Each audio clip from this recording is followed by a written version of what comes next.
सबको जय मसीह। परमेश्वर जी सबको महान और परमानेंट आशीष दे। आमीन। सभी बहनों से रिक्वेस्ट है कि प्लीज़ अपने अपने सिर को कवर कीजिए। जितने भी जन इस समय इस प्रार्थना को देख रहे हैं, सुन रहे हैं, सभी से रिक्वेस्ट है कि अपनी आंखें बंद कीजिए। सभी बहनों से रिक्वेस्ट है कि अपने सिर को कवर कीजिए और अपने सिर को झुकाइए। भाइयों से भी रिक्वेस्ट है कि अपने सिर को झुकाइए। सभी पर्सन जिनको चश्मा लगा हुआ है उनसे रिक्वेस्ट है कि जब आंखें बंद हैं तो चश्मे का कोई काम नहीं, चश्मा उतार लीजिए ताकि आज परमेश्वर हमें पूरी तरह से ब्लेस करे। सभी से रिक्वेस्ट अपनी आंखें प्लीज बंद रखिए। Hallelujah hallelujah hallelujah. यहोवा पिता जी तुम्हारी तारीफ तारीफ तारीफ। प्रभु यीशु जी तुम्हारी तारीफ तारीफ तारीफ। पिता पवित्र आत्मा जी तुम्हारी तारीफ तारीफ तारीफ। पिता पुत्र और पवित्र आत्मा जी तुम तीनों की तारीफ तारीफ तारीफ तारीफ तारीफ तारीफ तारीफ तारीफ तारीफ तारीफ तारीफ तारीफ तारीफ तारीफ तारीफ। हे पिता जमीन और आसमान के मालिक, हम सब के प्यारे पिता प्रभु यीशु मसीह, तो हम सबका एक पिता है। हम सब तेरे एक ही पिता के बच्चे हैं मेरे पिता, और हम सब आपस में भाई बहन हैं जिस तरह की तेरा वचन कहता है और हमें सिखाता है। खुदा बाप प्रभु यीशु मसीह, मैं तेरा बेटा बलबीर एक बार फिर से तुम्हारे पास आता हूँ और सबसे पहले अपने वो सारे गलती गुनाह अपराध कबूल करता हूँ जो मैंने बचपन से लेकर इस समय तक, इस घड़ी तक, इस पल तक, इस वक्त तक, अब तक जाने अनजाने किए हैं। प्रभु जी मेरे सारे गलती गुनाह अपराधों को बख्श दो और इस आज की बंदगी से पहले मैं अपने आप को पूरी तरह तुम्हारे अधीन करता हूँ। बंदगी से पहले मुझ पर पूरा अधिकार कर लो मेरे पिता। आज की इस बंदगी से पहले तेरे बेटे बलवीर पर पाक रूह की और सामर्थ की बारिश कर, इस बाइबल पर पाक रूह की और सामर्थ की बारिश कर और हम दोनों को प्लस कर दे प्रभु यीशु मसीह के जिंदा पाक करके नाम से। और खुदा बाप प्रभु यीशु मसीह हमें भरपूरी से भर दे मेरे पिता। इस समय जितने तेरे बेटे बेटियां तुझे देख रहे हैं, इस प्रार्थना को सुन रहे हैं प्रभु जी, और जितने तेरे पवित्र हजूरी में सिर झुकाकर बैठे हैं या बैठी हैं, मैं उन सब का रुझ समझान प्रभु यीशु मसीह के जिंदा पाकर बेहतर नाम से प्रभु जी तुम्हारे कीलों से छेदक हुए खून से लथपथ जलाली हाथों में सौंप देता हूँ। खुदा बाप प्रभु यीशु मसीह जी, जिस तरह तूने मेरे गुनाहों को अभी भी बख्शा है जो मैंने कबूल किए हैं मेरे पिता, मैं मेरे सारे बेटे बेटियों का हर गलती गुनाह और अपराध को तुम्हारे आगे रहता हूँ और आपसे दुआ करता हूँ मेरे पिता, इनके गलती गुनाह अपराधों को बख्श दो और हमें फिर से गलती गुनाह अपराध ना करने की समझ दो। प्यारे पिता, तेरा वचन कहता है कि मनुष्य के मन में, इंसान के मन में बचपन से ही जो भी आता है बुरा ही आता है, लेकिन तेरा धन्यवाद कि तो गुस्सा देर से करता है, प्यार जल्दी करता है और हमें पल पल बख्शता रहता है, हमारे गुनाहों को बख्शता रहता है और बार बार हमें अवसर देता है ताकि हम माफी मांग कर तेरे हजूरी में आ सके और तुम हमें पाक शुद्ध पवित्र कर सके। खुदा बाप प्रभु जी, आज के इस बंदगी से पहले मैं सब करूँ जो समझान तुम्हारे कीलों से शरीर जलाली हाथों में सौंप देता हूँ। बंदगी से पहले हम सबके दिल, दिमाग, हाथों, मुंह और आंखों पर पूरा अधिकार कर लो और आज से इसी समय से, अभी से, हमेशा के लिए खुदा बाप प्रभु जी इस वक्त से उठना, बैठना, देखना, सुनना, बोलना, चलना, फिरना और सोचना तुम्हारी इच्छा से प्रभु जी। सुनना मेरी इच्छा पूरी हो, नाश्तान की इच्छा पूरी हो, इसमें बात तुम्हारी और बात तुम्हारी इच्छा ठीक उस तरह पूरी हो जिस तरह तुम्हारी इच्छा स्वर्ग में पूरी होती है। आज के इस वचन से पहले हमारे दिलों को खोल दे, दिमागों को खोल दे, आंखों को खोल दे, कानों को खोल दे, ताकि हम जो आज का वचन पढ़ें हम इसे सिर्फ पढ़ने वाले ना बने मेरे पिता, बल्कि ये हमारे आंखों के रास्ते से, दिमाग से होता हुआ पूरा दिल के अंदर चला जाए और दिल की गहराइयों से, होठों से बाहर आए प्रभु यीशु मसीह जी। और खुदा बाप प्रभु जी, हम तेरे बच्चे जो इस वचन को आज नहीं पढ़ेंगे मेरे पिता, जो कानों से सुने ये वचन सीधा जब उनके होठों से दूसरे तेरे बच्चे जो वचन पढ़े उनके होठों से शुद्ध और ब्रश होकर बाहर निकले मेरे पिता, तो सबके कानों के अंदर से होता हुआ उनके दिल दिमागों पर नक्श हो जाए। खुदा बाप प्रभु जी, आज के इस वचन के द्वारा तुम जो सिखाना चाहता है उसके लिए हमें तैयार करो। सारी इज्जत, सारी महिमा, सारा जलाल तेरे जिंदा पाकर पिता नाम में देते हैं और प्यारे पिता प्रभु यीशु मसीह जी के जिंदा पाकर पिता नाम से मांगते हैं। आमीन। सबको जय मसीह। परमेश्वर जी सबको महान और परमानेंट आशीष है। आमीन। आमीन। हमारा आमीन बड़ा छोटा था, बड़ा आमीन चाहिए। आमीन।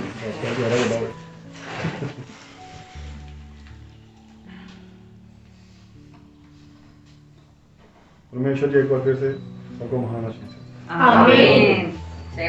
आमीन।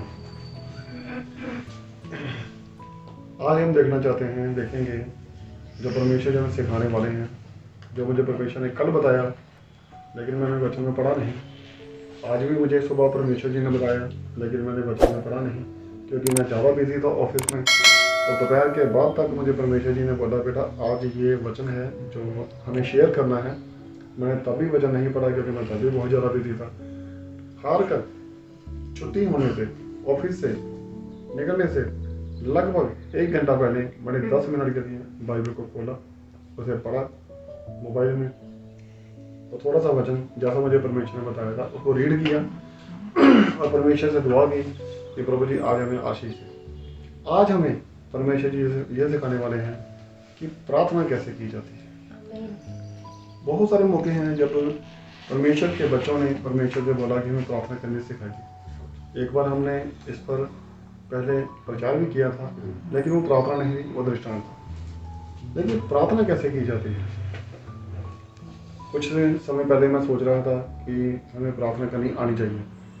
कुछ दिनों पहले बहुत सारे पर्सन जो मेरे पास आए, उन्होंने बोला कि हमें प्रार्थना करनी नहीं आती या कम आती है। प्रार्थना कैसे की जाती है, क्या बोलें प्रार्थना में, किस तरह से बोलें, उछलें, रोएं, चीखें, चिल्लाएं, हंस के, रो के, कैसे प्रार्थना करें। तो हमने परमेश्वर से जैसे दुआ की कि अगर जब आपकी इच्छा हो तो इस बात को हमारे साथ शेयर कीजिए और हमें सिखाइए। तो परमेश्वर जी के शिष्य अगर अक्सर उनके पास आकर बोला करते थे, गुरु जी हमें सिखाइए। तो प्रभु यीशु मसीह उनसे हमेशा दृष्टांतों में ही बात किया करते थे, क्योंकि परमेश्वर उन पर गहरे भेद नहीं उड़ेते थे। जीसस चाहते थे कि लोग उनमें इंटरेस्ट लें और उनसे बाद में उनसे पूछें कि इसका भेद हमें बताइए। तो अगर हम जीसस से प्रार्थना करेंगे, परमेश्वर से दुआ करेंगे कि परमेश्वर जी, प्रभु जी हमें प्रार्थना करनी सिखाइए, तो हमें जरूर सिखाएगा। और तब सिर्फ परमेश्वर नहीं सिखाएगा, उसका आत्मा जो उसने हमारे लिए भेजा हुआ है वो भी हमें साथ में सिखाएगा।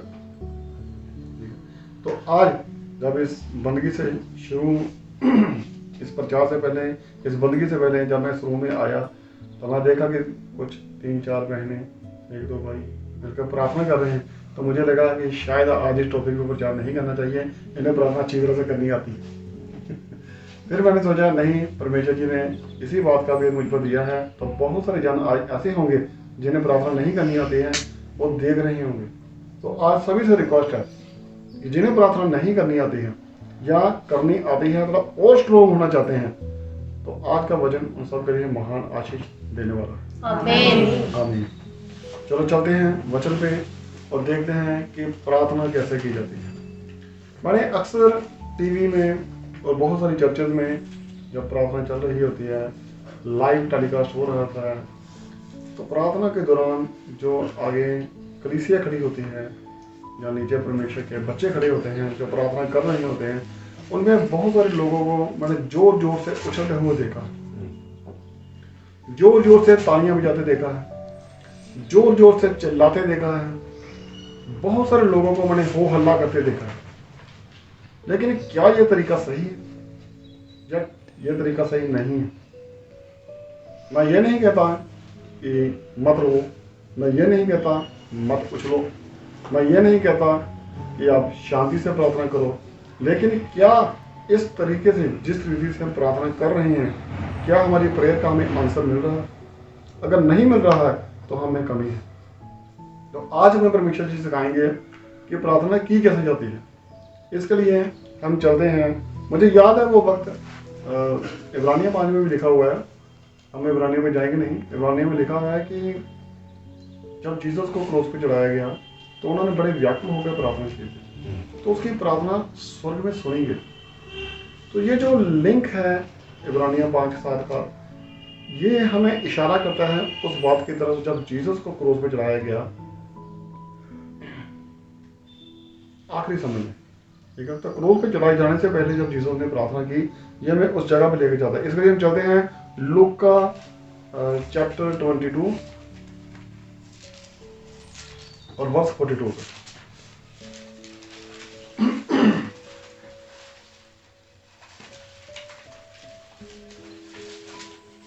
हे पिता, यदि तू चाहे हाँ जी, हाँ जी। तो इस कटोरे को मेरे पास से हटा ले। देखो, जब जीसस प्रार्थना कर रहे थे आखिरी समय में, सबसे मुश्किल समय कब होता है? जब किसी को पता हो कि मेरा अंत समय आ गया है, अब मैं चंद घंटों के बाद या चंद मिनटों के बाद या चंद पलों के बाद मैं दुनिया से चला जाऊंगा या मेरी डेथ होने वाली है या मौत होने वाली है, ये पल सबसे ज़्यादा मुश्किल होता है। और उस समय जीसस को इस बात का पता था कि अब मेरा वो समय आ गया है जिसके लिए मैं दुनिया में आया था।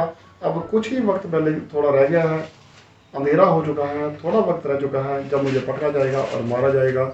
ये सिर्फ अब की बात नहीं है, ये तब की बात है जब जीसस ने इस शहर में आना था और लगभग 3 बार भविष्यवाणी की कि मैं इस शहर में जाऊंगा, ये लोग मुझे पकड़ लेंगे, मुझे मार देंगे और मुझे क्रोस पर चढ़ा देंगे, लेकिन याद रखना मैं तीसरे दिन जी उठूंगा। ये जो तीसरा वर्ड है कि मैं तीसरे दिन जी उठूंगा, इस तरफ किसी ने ध्यान नहीं दिया। कोई इस बात का ध्यान नहीं दे रहा था। पतरस ने जीसस को बोला था कि हमें शहर में नहीं जाना चाहिए था, लेकिन जीसस को पता था कि यहाँ मेरा जाना जरूरी है, मैं इसीलिए दुनिया में आया था। हाँ जी। तो भी मेरी नहीं परंतु तेरी इच्छा ही पूरी हो। जब जीसस ने आखिरी प्रार्थना की, वो थोड़ा सा आगे जाकर शिष्यों को बोला कि आप पीछे जागिए, मैं थोड़ा सा रुककर आगे जाकर प्रार्थना करता हूँ। तो जीसस ने वहां पे प्रार्थना की कि पिता हो सके तो ये प्याला मुझसे हटा लीजिए, लेकिन फिर भी मेरी नहीं तेरी इच्छा पूरी। लेकिन जब हमारे घरों में कोई समस्या आती है या हमें कोई प्रार्थना करने के लिए कहते हैं तो वो ये नहीं कहते परमेश्वर तेरी इच्छा पूरी हो, ये पर्सन बचना ही चाहिए, बचना ही चाहिए, जैसा मर्जी हो जाए ये पर्सन बचना ही चाहिए, 100% बचना ही चाहिए। यार अपनी बात हो, हमारी कोई चिंता नहीं, हमें जो मर्जी हो जाए, लेकिन ये पर्सन बचना चाहिए। मैं ये नहीं कहता कि उनकी ये प्रार्थना करने का तरीका गलत है, हम मांग सकते हैं, परमेश्वर से हक से मांग सकते हैं और परमेश्वर देता भी है। अगर हम, मुझे पता है कि आपको भी पता है कि अगर आप अकेले प्रार्थना करते हैं कि ये पर्सन बचना चाहिए, तो ये नहीं कि वो बचेगा नहीं, वो बच सकता है। अगर आप देखते हैं कि नहीं कम से कम 2 इकट्ठे हो जाते हैं, नहीं 3 हो जाते हैं, नहीं 4 इकट्ठे होते हैं, नहीं 5 होते हैं, 6 होते हैं, तो परमेश्वर बोलते हैं अब इसने ज़्यादा स्पिरिचुअल पर्सन को इकट्ठा करना शुरू कर दिया, तो इसे ठीक करना ही पड़ेगा, इसे कर देते हैं ठीक। तो जैसे जैसे हम पर्सन को ज़्यादा इकट्ठा करते हैं तो हमारा विश्वास स्ट्रॉन्ग होता जाता है। लेकिन इस प्रार्थना के दौरान हम कैसे प्रार्थना करते हैं? शोर मचाकर, रोकर, उछलकर, चीख चिल्लाकर।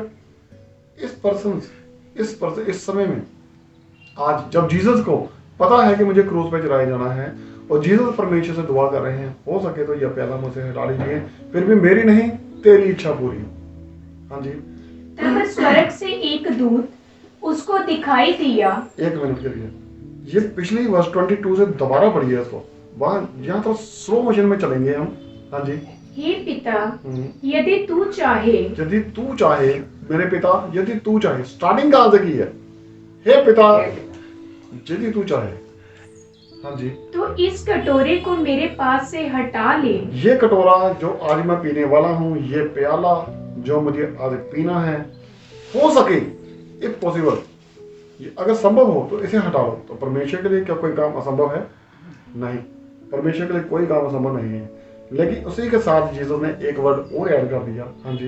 तो भी मेरी नहीं परंतु तेरी ही इच्छा पूरी हो। ये परमेश्वर ने क्यों बोला?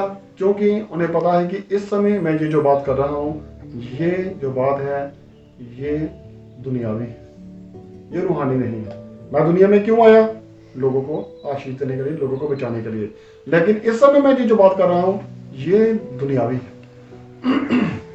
ये जिस काम के लिए मैं आया वो नहीं, स्वर्गीय नहीं। ठीक है। फिर भी उसने कहा मेरी नहीं तेरी इच्छा पूरी है, उसी के साथ। हाँ जी। तब स्वर्ग से एक दूत, ये जो वर्ड उन्होंने बोले, सिर्फ 3 या 4 बड़े वर्ड बोले, हो सके तो ये प्याला मुझसे हटा लीजिए, फिर भी मेरी नहीं तेरी इच्छा पूरी। कितनी सिंपल प्रार्थना है। इसमें जीसस कोई रोया नहीं, कोई उछला नहीं, कोई चिल्लाया नहीं, कोई कुछ नहीं किया। जीसस ने बहुत सिंपल से वर्ड बोले, बहुत सिंपल वर्ड बोले, फिर भी मेरी नहीं तेरी इच्छा पूरी हो। बड़े प्यार से वर्ड बोले जीसस ने ये, और उसकी प्रार्थना का उत्तर मिल गया। तो जरूरी नहीं है कि हम शोर मचाकर, उछल कूद कर या ज्यादा हो हल्ला करके प्रार्थना करेंगे तो हमें उत्तर मिलेगा। कुछ लोग बोलते हैं मुझे आत्मा टच कर रहा है। मैं ये नहीं कहता कि उनको आत्मा नहीं टच कर रहा होगा, लेकिन सिंपल प्रार्थना से भी उत्तर मिलता है। हाँ जी। फिर एक दूत उसको दिखाई दिया। हाँ जी। उत्तर कैसे मिला? एक फरिश्ता उसको दिखाई दिया जीसस को। हाँ जी। जो उसे सामर्थ्य देता था, जो उसे हौसला और हिम्मत देता था।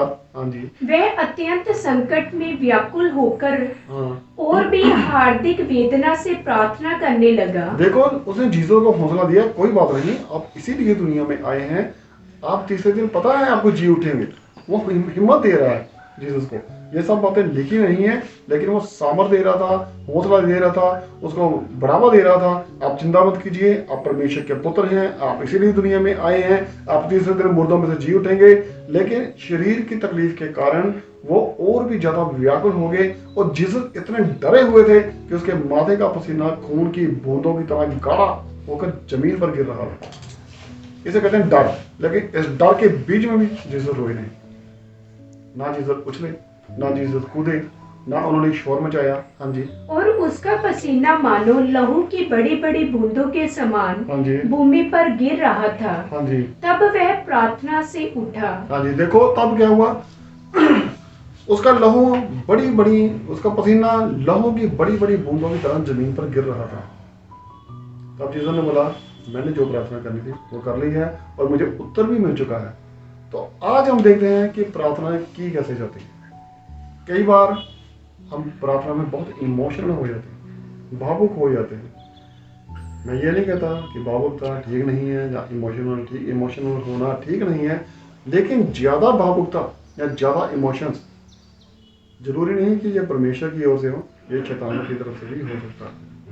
अगर हम ज़्यादा उछल रहे हैं, जोर जोर से कूद रहे हैं, हम कहते नहीं उसको आप वो टच करता है, यहाँ जाते हैं ये मजा आता है, वहाँ जाते हैं ये होता है, तो मैं इसके लिए आपको बड़ी स्टीक और क्लियर एग्जांपल दे सकता हूँ कि जो लोग ज़्यादा शोर मचाते हैं, ज़्यादा लोग उछलते हैं, पॉसिबिलिटी है कि शैतानी ताकतें उनके बीच में एंटर कर सकती हैं। शैतानी ताकतों की तरफ से भी वो भरमाया जा सकता है। इसके लिए हम चलते हैं पहला राजा।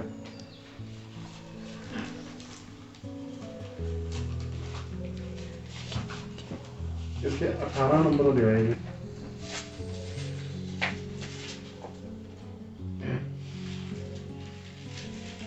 आयत 21 से लेकर 30 तक हम सारा नहीं पढ़ेंगे, थोड़ा पढ़ेंगे। हम आज ये साबित करेंगे कि ये लोग ज्यादा उछलते हैं, जो ज्यादा शोर मचाते हैं, पॉसिबिलिटी है कि शैतान के द्वारा भरमाए जाते हैं। इसलिए अपने आप का पूरा ध्यान रखो। कुछ लोग इतना जोर से उछलते होते हैं, नीचे छोटा सा बच्चा होता है उसको भी पैर रख देते हैं, या साथ वाला जो प्रार्थना में लीन हुआ होता है चुपचाप उसको भी धक्का मार के गिरा देते हैं। ठीक है, तो अगर वो ज्यादा शोर कर रहे हैं, सीधा सीधा देखा जाए तो जीसस तो शांति के राजकुमार हैं। जब भी उन्होंने प्रार्थना की कभी भी इतना शोर नहीं मचाया, और ये आराम से प्रार्थना करते थे, और हर बार इसके रिजल्ट आते थे। हाँ जी। और एलिय्याह सब लोगों के पास आकर कहने लगा, हाँ जी, तुम कब तक दो विचारों में लटके रहोगे? ये तब का वक्त है जब एलिय्याह का सामना बाल देवता के पुजारियों से हुआ, और उन्होंने एलिय्याह को फोर्स कर रहे थे कि तू अपनी जबरदस्ती मर्जी ज्यादा करता है। तो सीधा सीधा एलिय्याह ने बोला, तुम लोग कब तक डबल माइंडेड रहोगे, कब तक दोनों तरफ तुम भटकते रहोगे। ठीक है, अगर परमेश्वर यहोवा परमेश्वर सच्चा है तो इसकी मान लो, अगर तुम्हारा सच्चा तो करते रहो। हाँ जी। यदि यहोवा परमेश्वर हो हाँ। तो उसके पीछे हो लो, हाँ जी। और यदि बाल हो हाँ तो जी। उसके पीछे हो लो। अगर यहोवा ही परमेश्वर है तो उसकी आराधना करो। अगर तुम्हारा बाल परमेश्वर है या तुम्हारी सुनता है, काम करता, तो उसकी आराधना करो।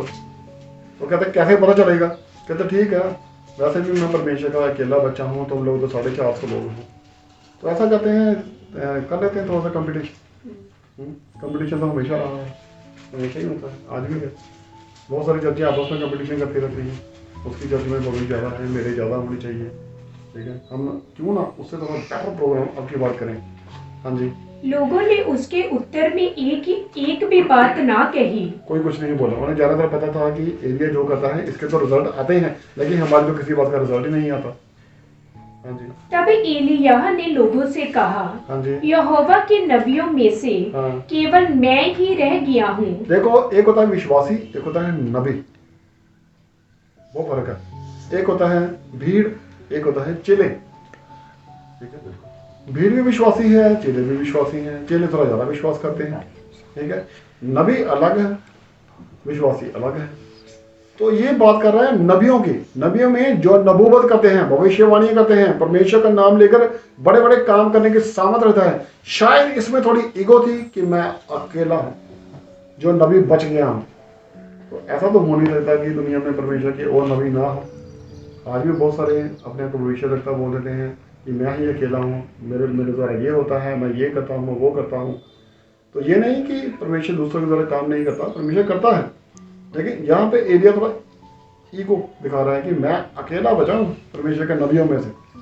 हाँ जी, फिर और बाल के नबी हाँ। 450 मनुष्य थे। देखो यहाँ पे एक प्लस पॉइंट जो मुझे अच्छा लगा, ये क्या उसने बोला, यहोवा के नबियों में से। क्या उसने वर्ड यूज किया? नबी, नबूवत करने वाले, भविष्यवाणी करने वाले, परमेश्वर के काम करने वालों में मैं अकेला हूं। तो दूसरा बंदा बोले क्या हम काम नहीं करते, क्या हमारा सच्चा है? कहता नहीं। और बाल के नबियों में से उसने उन्हें भी नबी बोला, उसने कंपैरिजन नहीं किया। उसने अगर खुद को नबी बोला है तो उनको भी नबी बोला है। दोबारा पढ़िए इसी बात को। यहोवा के नबियों में से हाँ जी। केवल मैं ही रह गया हूँ। बड़ा डीपली जाने वाली बात है। उसने अपने आप को नबी बोला और सामने वाला क्या बोलता होगा, ये मुझे तो कुछ और ही बोलेगा। लेकिन उसने उनकी इंसल्ट नहीं की, ना उसने उनके धर्म के खिलाफ कुछ बोला। उसने क्लियरली बोला यहोवा के नबियों में मैं अकेला हूँ। और बाल के नबी 450 मनुष्य हैं। नबी यहाँ पे उसने वही यूज किया, ये 450 है, यानी कि मैं भी तुम्हारे जैसा एक सुख दुख भोगी इंसान हूँ। उसने ये साबित किया। हाँ जी, इसलिए 2 बछड़े लाकर हाँ जी, हमें दिए जाए हाँ जी, और वे एक अपने लिए चुनकर हाँ जी। उसे टुकड़े टुकड़े काट कर लकड़ी पर रख दे और कुछ आग ना लगाए। उन्होंने किस तरह से एक रीत रचाई कि हम 2 बछड़े ले लेते हैं, एक आप रख लो, एक मुझे दे दो, दोनों के टुकड़े कर दो, एक लकड़ी पर रख देते हैं, तो अच्छा खासा ढेर बना लेते हैं, लेकिन आग नहीं लगाएंगे। आग देखते हैं परमेश्वर किसकी सुनता है। हाँ जी, और दूसरे बछड़े को तैयार करके लकड़ी पर रखूंगा हाँ जी, और कुछ आग ना लगाऊंगा। मैं भी आग नहीं लगाऊंगा, आप भी आग नहीं लगाएंगे। आप भी लोग बछड़ा करता हूँ, मैं भी करता हूँ। 2 लाओ, एक आप चुन लो, एक मुझे दे दो। मैं नहीं चुनूंगा, आप चुनो। एक मुझे दे दो, दोनों काटेंगे, दोनों लकड़ी पे रखेंगे, ना आप आग लगाएंगे ना मैं आग लगाऊंगा। हाँ जी, तब तुम अपने देवता से प्रार्थना करना हाँ जी, और मैं यहोवा से प्रार्थना करूंगा। दोनों प्रार्थना करेंगे, काम एक ही होगा। आप अपने जिसको भी आप मानते हैं आप उसकी प्रार्थना करना है, जिसको मैं मानता हूँ मैं उसकी प्रार्थना करूंगा।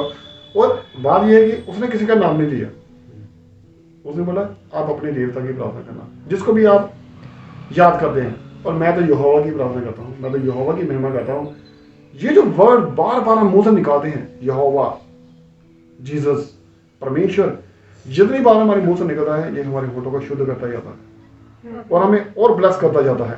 उसने क्या बोला, आप अपने देवता का उसे पुकारना, मैं तो यहोवा का पुकारता हूँ, मैं तो यहोवा का पुकारूंगा। और यहां से लेकर अब तक इसने 2 बार यहोवा वर्ड यूज किया। कैसे? एक किया मैं यहोवा का अकेला नबी हूं और मैं यहोवा को पुकारूंगा। हाँ जी, उसे थोड़ा और स्ट्रॉन्ग रिलेशन बता दिया अपना परमेश्वर के साथ। हाँ जी, और जो आग गिराकर उत्तर दे, जिसके प्रार्थना से आसमान से आग गिरेगी। ये उत्तर क्या होगा? आसमान से आग गिरनी चाहिए, ये उत्तर है। हमें देखना है कि हमारी प्रार्थना को उत्तर मिलता है। मैं जिस बात पे मैं आना चाहता हूँ, मेरी आदत है मैं थोड़ा घूम फिर के आता हूँ, थोड़ा ज़्यादा दूर से आता हूँ, वक्त भी लेता हूँ। तो उसमें क्या बोलते हैं कि कोई आग नहीं लगाएगा। हम ये करें कि प्रार्थना करने का तरीका क्या है। बहुत सारे लोग उछलते हैं, कूदते हैं, तो पॉसिबिलिटी है कि उसमें ये काम शैतानी ताकतों का भी हो सकता है। ठीक है, ज़्यादा उछलना, कूदना, शोर मचाना किसी बात को हल नहीं करता। इससे साबित नहीं होता ज़्यादा शोर मचाने से, उछलने कूदने की हम सच्चे हैं या परमेश्वर हमारी सुन रहा है। परमेश्वर सुनता कैसे है? जिसने ने बड़े प्यार से प्रार्थना की, सिर्फ सिंपल 2-3 वर्ड बोले और आसमान से फरिश्ते ने उस पर उतर कर सामर्थ्य और हौसला दोनों दिए। अब यहाँ पे क्या हो रहा है? हाँ जी, वही परमेश्वर ठहरे। हाँ जी, तब सब लोग बोल उठे, अच्छी बात। अच्छी बात है, ये बात ठीक है। दोनों उन्होंने सोचा हमारा नहीं उतरेगा तो इसका कहाँ उतरेगा, हमारा उतरेगा तो इसका उतरेगा। हाँ जी, और एलिय्याह ने बाल के नबियों से कहा, हाँ जी, पहले तुम एक बछड़ा चुनकर तैयार कर लो, हाँ जी, क्योंकि तुम तो बहुत हो। तो आप लोग ज्यादा हैं, पहले आप करो, थोड़ा जल्दी बढ़िए। तब अपने देवता से प्रार्थना करना, परंतु आग न लगाना। तब उन्होंने उस बछड़े को जो उन्हें दिया गया था लेकर तैयार किया और भोर से लेकर दोपहर तक वह ये कहकर बाल से प्रार्थना करते रहे, हे बाल हमारी सुन, हे बाल हमारी सुन। सुबह से लेकर दोपहर तक कितनी देर प्रार्थना की? सुबह से लेकर दोपहर तक। हमारे यहाँ ना गुड मॉर्निंग कब होती है? जब जागो तब सवेरा। हमारे तो यही रूल है, जब जागो तब सवेरा। हमारे पास एक लड़का आता है ऑफिस में, वो हमारे माइक्रोवेव उधर पड़ा है, जैसे हम ओवन भी बोलते हैं, वहाँ भी अपना टिफिन वगैरह लेके आता है अपने स्टाफ के भी, जो उसके मेंबर्स हैं। तो आगे बोलता है 11:59 पे, सर गुड मॉर्निंग। ये कौन सी गुड मॉर्निंग है? चलिए 12 बजे आके तो गुड मॉर्निंग बोल रहे हैं। हाँ ठीक है तुम लेट उठा होगा, कोई बात नहीं। तो जब जागो तब सवेरा। और हमारे अक्सर मुझे बहुत सारे पैसेंजर मिलते हैं, अब तो साल खत्म होने वाला है, जब वो मिलता है sir happy new year. Sir advance में नहीं, तो साल में पहली बार मिले, इसलिए यस का हैप्पी न्यू ईयर, अगले का भी बाद में बोलेंगे जब दोबारा मिलेंगे।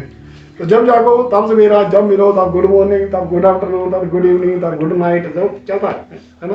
तो जब जागो तब सवेरा, ये सुबह से लेकर चलो 7, 8, 9, 4, 5, 6 जितने बजे भी थे, जब सूरज निकला होगा या सूरज निकलने से पहले से ये दोपहर तक, जबकि सूरज सिर पे था, ये जोर लगाकर प्रार्थनाएं करते रहे, ऐसा ही लिखा गया है। लेकिन क्या उन्हें उत्तर मिला? हम में से तो बहुत सारे भाई बहन हैं, उनको बोलते हैं प्रार्थना करते हैं, हाँ जी भाजी प्रार्थना तो हम रोज करते हैं। कितनी करते हैं? यही कोई 20 मिनट 25 मिनट। तुम्हारी प्रार्थना से इनकी प्रार्थना ज्यादा है, दोपहर तक। ठीक है, हमें तो फिर भी उत्तर मिल जाता है, लेकिन इनको, ठीक है, हाँ जी। परंतु ना कोई शब्द और ना कोई उत्तर देने वाला हुआ। देखो, ना तो कोई शब्द उतरा और ना ही कोई उत्तर देने वाला हुआ। अब किसी समझदार इंसान की बात को मान लेना चाहिए। अगर कोई बोलता है नहीं प्रार्थना ऐसे नहीं करनी चाहिए, प्रार्थना ऐसे करनी चाहिए, अब जो दुखी होता है, परेशान होता है, वो मान भी लेता है। अब आज उनकी लड़ाई थी, ये वर्चस्व की लड़ाई थी जिसे हम बोलते हैं, ये एग्जिस्टेंस की लड़ाई थी कि आज हमें साबित करना है कि हमारा देवी देवता भी सुनता है, जिसकी हम पूजा करते हैं हमारा भी वो सुनता है, वो खुदा जिसको हमने माना हुआ है वो सुनता है। लेकिन चुपचाप अंदर बैठा हुआ था। मैं ये नहीं कहता वो प्रार्थना नहीं कर रहा था, मैं ये नहीं कहता कि वो प्रार्थना कर रहा था, पता नहीं क्या कर रहा था, लेकिन वहां नहीं था। हाँ जी, फिर तब वे अपनी बनाई हुई वेदी पर उछलने कूदने लगे। ये बात है, उछलने और कूदने लगे। कहाँ पे? अपनी बनाई हुई वेदी पर। हम बात कर शुरू कर रहे थे उछलने और कूदने से। क्या इससे उत्तर मिलेगा? सुबह से लेकर अब तक आराम से प्रार्थना कर रहे थे, तो कोई उत्तर नहीं मिला। तो शायद सोचा कि उछलने कूदने से, शोर मचाने से शायद उत्तर मिल जाएगा। हाँ जी। दोपहर को एलियाह ने यह कहकर उनका ठट्ठा किया। अब दोपहर को एलिया कैसे आया? दोपहर तक तो ठीक था, वो शांत बैठे हुए थे। अब एलिया ने देखा कि थोड़ा जोश बढ़ गया है, आवाजें ज्यादा आ रही हैं, जमीन पर ध्रम ध्रम ध्रम की कुछ आवाजें आ रही हैं, शायद ये लोग ज्यादा उछल कूद कर रहे हैं। तो जाकर देखें तो सही क्या करते हैं। उन्होंने देखा कि जो जोर से उछल रहे थे, पता नहीं किस नाम से बोलकर उछल रहे होंगे। जब एलिया वहां पे आया तो उसने आते ही इनका मजाक उड़ाया। अब तक उसने मजाक नहीं उड़ाया था, लेकिन अब उड़ा रहा है। हाँ जी। ऊंचे शब्द से पुकारो, हाँ जी, वह तो देवता है। देखो उसने क्यों मजाक उड़ाया? उसे पता है परमेश्वर इतना वक्त नहीं लगाता उत्तर देने में। परमेश्वर तो जल्दी उत्तर देता है। हम तो प्रार्थनाएं करते हैं, एलिया कहता उसी टाइम उत्तर आ जाता है। हमें तो जोश लगाने की जरूरत नहीं, चिल्लाने की जरूरत नहीं, उछलने कूदने की जरूरत नहीं। इसका मतलब इनको कोई आंसर नहीं आएगा। अब वो थोड़ा जोश से बकर आया, ठटा कर देना, हाँ कूदो कूदो चलो, बहरा होगा। हाँ जी। वह तो ध्यान लगाए होगा, कहीं ध्यान लगा कर बैठा होगा। क्या बोला? दोबारा पढ़िए जरा। हाँ जी। दोपहर को एलियाह ने यह कहकर उनका ठट्ठा किया, ऊंचे शब्द से पुकारो। ऐसा करो, आप सिर्फ उछल रहे हैं, चिल्ला नहीं रहे हैं। थोड़ा चिल्लाकर भी देख लो, थोड़ा ऊंचे शब्द से पुकार कर देख लो। देवता है, कहीं ध्यान लगाकर बैठा होगा तो सुनाई नहीं दे रहा होगा। हाँ, वह तो देवता है, वह तो ध्यान लगाए होगा या कहीं गया होगा। हो सकता है कहीं गया भी हो, बिजी होगा ना, या यात्रा में होगा, या किसी रास्ते को ज्यादा, ये तो ज्यादा हो गया। या हो सकता है कि सोता हो और उसे जगाना चाहिए, या फिर सोता हो उसे जगाना चाहिए। या कि 4-5 पॉसिबिलिटी है कि क्या क्या हो सकता है ना। लेकिन हमारा पीछे परमेश्वर ना सोता है, ना रोता है, ना उदास होता है, वो ना हमें अनाज छोड़ता है। उसकी आंखें हमेशा हम पर लगी रहती हैं, उसके कान हम पर लगे रहते हैं। अब उसे कंफर्म था कि सुबह से दोपहर तक कोई उत्तर नहीं आया, आएगा भी। उसने क्या किया? मजाक उड़ाना शुरू कर दिया। लेकिन इन्होंने एलिया का पॉइंट पकड़ लिया। एलिया ने बोला थोड़ा जोर से प्रार्थना करो, हो सकता है उसे सुनाई ना देता हूँ। तो और इन्होंने क्या किया? हाँ जी। और उन्होंने बड़े शब्द से पुकार के, हाँ जी, अपनी रीति के अनुसार शूरियों और बर्शियों से अपने आप को यहाँ तक घायल किया कि लहू लुहान हो गए। देखो उन्होंने उसके कहने पर शोर भी मचाया, अपने आप को जख्मी भी किया कि अब परमेश्वर का उत्तर आसमान से, हमारे फरिश्ते का उत्तर या देवता का उत्तर या जिसकी भी हम आराधना कर रहे हैं वो उत्तर आ जाएगा। लेकिन शाम हो गई। हाँ जी। वे दोपहर भर ही क्या वरन भेंट चढ़ाने के समय तक नबूवत करते रहे। शाम तक नबूवत करते रहे। यहाँ वर्ड यूज किया गया है नबूवत, तो कैसे नबी बोला गया था। वो बोलते रहे अब आसमान से आग उतरेगी, आग उतरने वाली है, उतरो, चलो थोड़ा जोर से बोलो। वो नबूवत करते रहे, भविष्यवाणी करते रहे, परंतु कोई शब्द सुन ना पड़ा, कोई शब्द सुनाई नहीं पड़ा और ना ही तो कोई किसी ने उत्तर दिया और ना कान लगाया। कान लगाया। कान किसने लगाना था? किसने कान लगाना था? जिसकी वो दुहाई दे रहे थे। ना किसी ने उत्तर दिया, ना कुछ हुआ। अब शाम को जब भेंट चलाने का वक्त हो गया तब आगे एलिया साहब कि अब हम चलते हैं, अब बताते हैं कि प्रार्थना कैसे की जाती है। तो हम क्या बोल रहे थे कि जरूरी नहीं है हम जोश से उछल उछल कर चिल्ला चिल्ला कर प्रार्थना करेंगे तो हमारी ज्यादा सुनी जाएगी, नहीं सुनी जाएगी। अगर हम प्यार से, शांति से और आराम से प्रार्थना करेंगे तो हमारी प्रार्थना सुनी जाएगी। इमोशनल होने की जरूरत नहीं है। कुछ लोग प्रार्थना में रोने लग जाते हैं, मैं ये नहीं कहता मत रो, जो आंसू आते हैं आने दो, जानबूझकर रोने की कोशिश मत करो। मुझे याद है कि चर्च में एक बार एक लेडी आई थी, जैसे पास्टर जी कुछ समझा रहे थे तो वो लेडी रोती जा रही थी। लड़की ठीक थी, मुझे नहीं पता कितनी आई थी, लेकिन मैं उसे एक लेडी बोलूँगा। वो रोती जा रही थी, पर पास्टर जी ने बहुत समझाया उसको, लेकिन उसकी आंखों से आंसू बह जा रहे थे। तो उन्होंने उसे बोला कि आप क्यों इतना रो रही हैं, बताइए क्या प्रॉब्लम है आपको, मैं आपको समझा रहा हूँ वचन पे ऐसे कंसंट्रेट करना है। हम बात कर रहे हैं कंसंट्रेट की, फोकस की, जिस तरह हम पीछे प्रचार करते हैं 2 बार, फोकस कंसंट्रेट करने की। तो आप मेरी बात को ध्यान से सुनो, परमेश्वर मुझे क्या बता रहा है आपके बारे में, इसे सुनो। और कहते नहीं, मुझे अपने पापों का बोध हो रहा है, मुझे लगता है कि मैं गुनाहगार हूँ, मुझे लगता है कि मैं पापड़ी हूँ, मुझसे कोई बड़े गुनाह हुए हैं, तो मेरे मन में ये गुनाह हो रहा है। लेकिन रियलिटी में वो परमेश्वर के पास आ ही नहीं रहे थे, उसका ध्यान तो कहीं और ही था, वो परमेश्वर के पास आ ही नहीं पा रहे थे। तो रोने से या चिल्लाने से सच्चाई नहीं छुपती, रोने या चिल्लाने से हम परमेश्वर के पास नहीं आ जाते। परमेश्वर दिल को जानता है, गुर्दों को जानता है। तो परमेश्वर ये जानता है कि ये इंसान के दिल में क्या बैठा है। आज की डेट में हम बहुत सारी चर्चेस में हमने देखा है कि जिस रीति से वो प्रार्थनाएं करते हैं या सभा करते हैं, मैं अक्सर किसी कन्वेंशन में बहुत कम जाता हूँ। कुछ वक्त मैं गया हूँ, 2 3 4 5 बार या 7 बार मैं गया भी हूँ, लेकिन जिस तरह से वहाँ पे प्रार्थनाएं की जाती हैं या कन्वेंशन की जाती है, तो मुझे लगता नहीं है कि वो प्रार्थना कर रहे हैं। मुझे ऐसा लगता है जैसे वो भाषण दे रहे हैं, स्पीच दे रहे हैं। और अक्सर बोलते हैं तुम लोगों को ये नहीं पता, तुम लोगों को ये करना चाहिए, तुम ऐसे हो, तुम्हें वो करना चाहिए।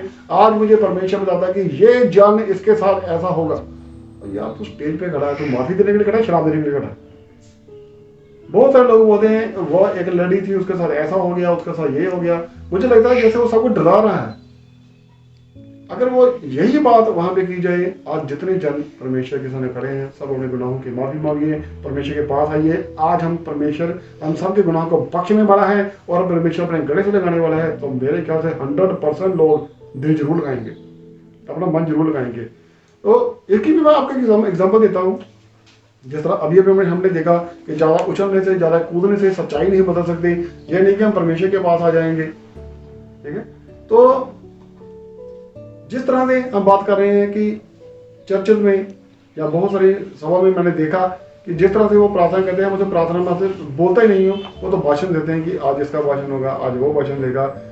ना तो वो परमेश्वर का धन्यवाद करते हैं, ना कोई गीत गाते हैं, ना परमेश्वर की महिमा करते हैं, ठीक है, और ना ही कोई गवाही देते हैं। वहां पे वो इस तरह से बोल बोल के चले जाते हैं, ठीक है। मुझे लगता है वो कंपैरिजन करते हैं दूसरों के बारे में कि लोग ऐसा करते हैं, लोग ऐसा करते हैं, लोग ऐसा करते हैं।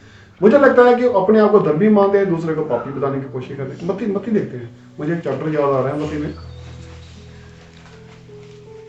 आप लूका पढ़ रहे हैं, लूका देखो, लूका 18 नंबर दे देते हैं उसके वर्ष 14 में लिखा हुआ। हाँ जी, 14 14 18 की 14 10 से 14, 10 से लेकर 14। हाँ जी। दो मनुष्य मंदिर में हाँ। प्रार्थना करने के लिए गए। अब देखो दो तरह के कंपैरिजन किनके बीच होता है? दो लोगों के बीच। कंपटीशन किनके बीच में था? दो लोगों के बीच। एलिया और बाल के नबी। कौन? दो कैटेगरीज हैं, दो कैटेगरीज के बीच में, ठीक है। दो लोग प्रार्थना करने गए। हाँ जी। एक फरीसी था हाँ। और दूसरा चुंगी लेने वाला। देखो, एक फरीसी जो अपने आप को खुदा के नजदीक समझता है और एक था चुंगी लेने वाला। हम किस बात में बात कर रहे थे? अक्सर जिस ढंग से प्रार्थनाएं की जाती हैं, लगता ही नहीं कि वो प्रार्थना कर रहे हैं। अब जो चुंगी लेने वाला था, अब वो तो अंदर नहीं है, वो तो मंदिर के अंदर नहीं है, वो तो बाहर है, क्योंकि वो पापी है, अपने आप को पापी समझता है। जो फरीसी है वो अपने आप को परमेश्वर का बच्चा समझता है, परमेश्वर का जन समझता है, सिर्फ परमेश्वर का जन नहीं, विश्वासी जन समझता है। और वो कहाँ पे खड़ा है? डेफिनेटली वो मंदिर के अंदर होगा, या दरवाजे में होगा, या बिल्कुल पास होगा। जो पापी है वो तो दूर ही होगा, ये तो कंफर्म है, शायद सीढ़ियों पे भी नहीं होगा। हाँ जी। फरीसी खड़ा होकर अपने मन में हाँ जी। यूं प्रार्थना करने लगा, हाँ जी। हे परमेश्वर, हाँ जी। मैं तेरा धन्यवाद करता हाँ हूँ जी। कि मैं दूसरे मनुष्य के समान अंधेर करने वाला, अन्यायी और बेविचारी नहीं। देखो, उसने कितने सारे इल्जाम उस इंसान पे लगा दिए कि मैं दूसरे इंसानों की तरह अंधेर करने वाला, अन्यायी और बेविचारी नहीं हूँ। इसका मतलब कि वो एक धर्मी जन था, है ना। अगर वो कोई इंसान इस ऐसे कामों से परे रहता है तो उसे धर्मी बोलेंगे, धर्मी जन है। लेकिन अगर हम कंपैरिजन करना शुरू कर देंगे, आप भी धर्मी हैं, मैं भी धर्मी हूँ, धर्मी भी होने की कोशिश करते हैं, अगर नहीं है तो कोशिश करते हैं, लेकिन अगर हम अपना कंपैरिजन करना शुरू कर देंगे, कंपैरिजन करना शुरू कर देंगे, तो हम धर्मी नहीं रहेंगे, हम अपनी आशीष खो देंगे। ये एक अच्छा इंसान था, लेकिन इसे कुछ नहीं मिला। वचन क्या बोलता है? वहां से कुछ कोई अगर लेके गया है तो वो जिसने पापों को कबूल किया। हाँ जी। और ना इस चुंगी लेने वाले के समान हो। देखो, डायरेक्टली नहीं, इनडायरेक्टली टारगेट किया। मैं अन्यायी नहीं, मैं विचारी नहीं, ना मैं किसी के मैं धर्मी हूँ, और मैं इस चुंगी लेने वाला भी जैसा भी नहीं हूँ। अब उसका अपना कंपैरिजन उसके साथ कर रहा है। हाँ जी। मैं सप्ताह में 2 बार उपवास रखता हूँ। अब ये अपनी वो क्वालिटीज बता रहे हैं। कितना बार प्रार्थना करते हैं? भाई साहब, मेरी प्रार्थना 20 घंटे की है। 20 घंटे की प्रार्थना आपकी? यार, आपकी बात देख के लगता नहीं आप में इधर कोई क्वालिटी है। वैसे माइंड ना करना सर, आपकी बात में लगता नहीं। आप तो अभी मुझे पता है, वो साइकिल वाला आपके पास से गुजरा था, तो उसकी साइकिल कंट्रोल नहीं हो रही थी, उसका कंधा आपको लगा, तो आप तो मेरे ख्याल से उसको मार ही देते, अगर आपके पास 4-5% ना होते तो। अब तो बड़ा जोर से पीछे से उसको गाड़ियाँ निकाल रहे थे। मुझे लगता नहीं आप 20 घंटे प्रार्थना करते होंगे। हाँ ठीक है, मान लेते हैं 20 मिनट करते होंगे, चलो। हाँ जी। मैं अपनी सब कमाई का 10वां अंश भी देता हूँ। देखो, मैं 10वां भी देता हूँ, चलो ये भी प्लस पॉइंट है, वो काम भी करता है। ये भी प्लस पॉइंट है, वो फास्ट भी रखता है। ये भी प्लस पॉइंट है, वो बेविचारी नहीं है, अन्यायी नहीं है और अंधेर करने वाला नहीं है। कितना अच्छा इंसान है, लेकिन कंपैरिजन करके उसने सारी आशीष खो दी। तो चर्चित में क्या होता है अक्सर लगातार, एक भाई यहाँ पे ऐसा है जो ये बेविचारी है, जो किसी के साथ हत्यारा है, तो ये एक भाई, एक बहनासी है, एक भाई ऐसा है। तो मैं नहीं, ये नहीं कहता ये बातें मत करो, ठीक है, लेकिन जिस तरीके से स्टेज पे लोगों को प्रेजेंट किया जाता है या बात की जाती है, तो लगता ही नहीं कि प्रार्थना हो रही है। किसी बात में परमेश्वर का धन्यवाद नहीं किया, ना उन्होंने कोई गीत गाया, ना उन्होंने किसी के लिए पापों की माफी मांगी। हाँ जी। परंतु चुंगी लेने वालों ने दूर खड़े होकर हाँ जी। स्वर्ग की ओर आंख उठाना भी ना चाहा, हाँ जी। वरन अपनी छाती पीट पीट कर कहा, हाँ। हे परमेश्वर, मुझ पापी पर दया कर। अब देखिए, यहाँ पे इसने क्या बोला? परमेश्वर, मैं पापी हूँ, मैं यहाँ पे क्या लेने आया हूँ? मैं तो कबूल करने आया हूँ तेरे पास अपने गुनाहों को, तू मुझ पर दया कर और मुझे गुनाह ना करने की समझ। वो जानता था कि मैं गुनाहगार हूँ, लेकिन कितनी बड़ी बात है कि जो गुनाह कर रहा है उसे पता भी नहीं है, और जो गुनाह कर, जिसे गुनाह अनजाने में कर रहा है, जिसकी जॉब है अनजाने में शायद वो गुनाह कर रहा हो, किसी से जबरदस्ती पैसा लेता होगा या कुछ भी करता होगा, वो कबूल कर रहा है। तो वचन क्या बोलता है? मैं तुमसे सच कहता हूँ। हाँ जी। मैं तुमसे कहता हूँ हाँ जी। कि वह दूसरा नहीं, परंतु यही मनुष्य धर्मी ठहराया जाकर अपने घर गया। देखो, धर्मी कब ठहराया गया? जब बंदा, इंसान गुनाह कबूल करता है। अपने आप का कंपैरिजन करने से हम धर्मी नहीं बन जाते, ऑस्कर अवार्ड लेने से, ग्रेजुएशन करने से, पोस्ट ग्रेजुएशन करने से हम धर्मी नहीं बन जाते। बड़ी से बड़ी डिग्री ले लेने के बाद हम धर्मी नहीं बन जाते। हम धर्मी बनते हैं अपने कामों से। अगर हम परमेश्वर के सामने अपने गुनाह बार बार कबूल करते रहेंगे, इसने क्या किया, कन्फर्म है ये पापी है, वो कबूल भी कर रहा है, लेकिन ये पापों को कबूल करने से वो धर्मी बन गया और इसकी इतनी छोटी सी प्रार्थना ने इसको उत्तर दे दिया।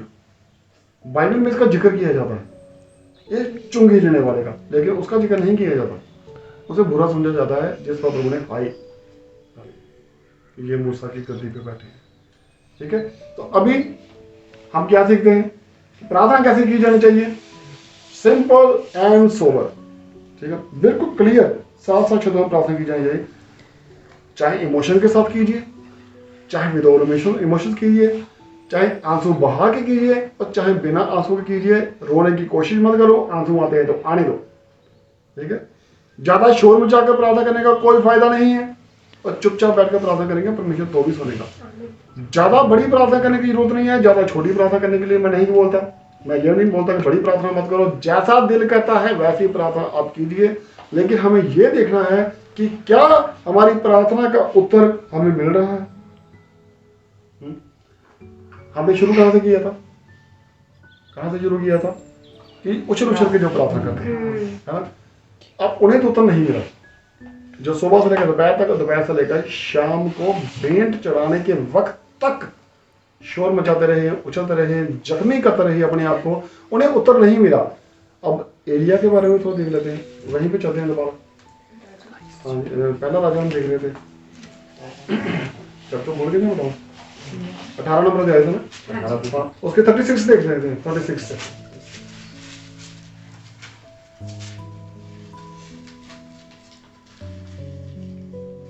फिर भेंट चढ़ाने के समय एलिया नबी समीप आकर, हाँ, अब भेंट चढ़ाने का वक्त आ गया, उसने देखा कि सारा देर उन्होंने लगा दिया, अब मेरी बारी है, मैं आता हूँ।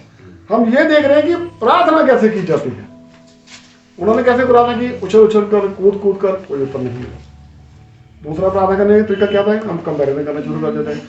अक्सर कई बार होता है कि जब हम प्रार्थना कर रहे होते हैं तो हमारे मन में किसी इंसान के बारे में कोई ख्याल आ जाता है, ख्याल इन द सेंस कि गुस्सा आ जाता है, कोई विचार ऐसा आ जाता है कि इस इंसान ने मेरे तरफ मतलब निकाला है या सेल्फिश निकला है, तो मैं ऐसे बख्शूंगा नहीं। परमेश्वर क्या कहता है, ऐसे कर, प्रार्थना मत कर, या तो पहले से माफ कर दे, या तो जो करना है कर ले। ठीक है, प्रार्थना का क्या फायदा तुझे, ऐसे तो कंपैरिजन कर रहा है अपनी तरफ से। याद कर उस किसी को, उसे कुछ नहीं मिला था, या तो तुझसे बख्श दे या फिर मुझ पे छोड़ दे, लेकिन तू प्रार्थना पे कंसंट्रेट कर। क्या कर, फोकस कर। इस तरह तुम फोकस नहीं कर पाओगे। अगर तुम जोर जोर से उछलोगे तो कैसे फोकस करोगे, अगर तुम जोर जोर से चिल्लाओगे तो कैसे मुझ पर फोकस करोगे। अगर वहां मान लीजिए 6-7 पर्सन है, जोर जोर से प्रार्थना कर रहे हैं और हमारे सामने हमारे पास्टर जी खड़े हैं, वो भी जोर जोर से प्रार्थना कर रहे हैं, तो उनसे ज्यादा शोर मचाने वाले जो सामने लोग खड़े हैं, पास्टर जी का गला दर्द करना शुरू कर देगा कि ये मेरी तो सुन ही रहे और चुपचाप खड़े रहेंगे, इन्हीं को करने दो, चलो बढ़िया है, इन्हीं को करने दो। हो सकता है, पॉसिबिलिटी है कि जब हम सब शोर मचाकर प्रार्थना कर रहे हो, परमेश्वर जोर जोर से बोल रहा है, हमसे बात कर रहा है, लेकिन हम इतना शोर मचा रहे हैं उसकी सुन ही नहीं रहे। परमेश्वर क्या बोलते हैं, ऐसा करो फिर आप ही बोलो, जब आप चुप हो जाओगे ना फिर मैं बोल दूंगा। एलिया उनके बीच में नहीं आया, उसने उनको डिस्टर्ब नहीं किया। जब वो सब थक चुके, हार चुके, तब एलिया आया। हाँ जी, हे अब्राहम, इसहाक और इस्राएल के परमेश्वर यहोवा, हाँ जी, आज ये प्रकट कर हाँ। कि इस्राएल में तू ही परमेश्वर है। देखो, ये यहोवा इब्राहिम इसहाक के परमेश्वर, याकूब के परमेश्वर आज तो साबित कर दे कि तू ही परमेश्वर है। ठीक है, कैसे कि मेरी सुन। हाँ जी, और मैं तेरा दास हूँ। हाँ जी, मैं तेरा दास हूँ। हाँ जी, और मैंने ये सब काम तुझसे वचन पाकर किए हैं। हाँ जी, हे यहोवा, मेरी सुन, हाँ। मेरी सुन की लोग जान ले कि हे यहोवा तू ही परमेश्वर है। देखो इसने कैसे प्रार्थना की, हे यहोवा मेरी सुन, ताकि सब लोग जान ले कि तू ही यहोवा परमेश्वर है जो मेरी सुनता है। मुझे याद है कि प्रभु यीशु मसीह कब्र पे गए थे तो उन्होंने बोला था, हे पिता मैं जानता कि तू हमेशा मेरी सुनता है। परमेश्वर हमेशा सुनता है, तो उसने किससे प्रार्थना की, यहोवा से की थी। ये कौन से काज से प्रार्थना कर रहा है, यहोवा से कर रहे हैं। हमने किससे प्रार्थना करनी है? जब तक जीसस हमारे बीच में नहीं थे तब तक बात अलग थी, लेकिन परमेश्वर ने अपने पुत्र को भेजकर हमारे बीच में उतारा, तो अब सारा अधिकार उसके पास है। तो उन्होंने बोला मांगो परमेश्वर से, लेकिन नाम प्रभु यीशु मसीह का, इसके पुत्र के द्वारा हमें आशीष मिलती है। आशीष परमेश्वर से मिलेगी। पुत्र किसकी तरफ से आया? परमेश्वर की तरफ से। आशीष किसकी तरफ से आएगी? परमेश्वर की तरफ से। कंफर्मेशन कैसे आई? जीसस की तरफ से। आमीन। मांगो, परमेश्वर से मांगो, किसका नाम लेकर? जीसस का नाम लेकर, परमेश्वर का नाम लेकर मुझसे मांगो। और यहाँ पे एलिया और जीसस में ये कंपैरिजन नहीं है, समानता है। हम पिछले दिनों में जब प्रार्थना कर रहे थे तो जीसस ने क्या बोला? जब तुम चंगाई देने जाओ, जब तुम मेरा काम करने जाओ, तो रास्ते के लिए कुछ ना लेके जाओ, सिर्फ एक छड़ी। तो ये जीसस ने जितनी भी आज्ञाएं दी उन्होंने सब पुराने नियम से दी। तो एलिया ने भी यही बात बोली थी, तो मेरी सुनता है। परमेश्वर प्रभु यीशु मसीह तो खुद परमेश्वर के बेटे थे, उन्होंने यही बोला तो मेरी सुनता है। उधर से जब एलीशा ने भेजा था तो उसने छड़ी लेकर भेजा, जीसस ने बोला छड़ी लेकर जाओ।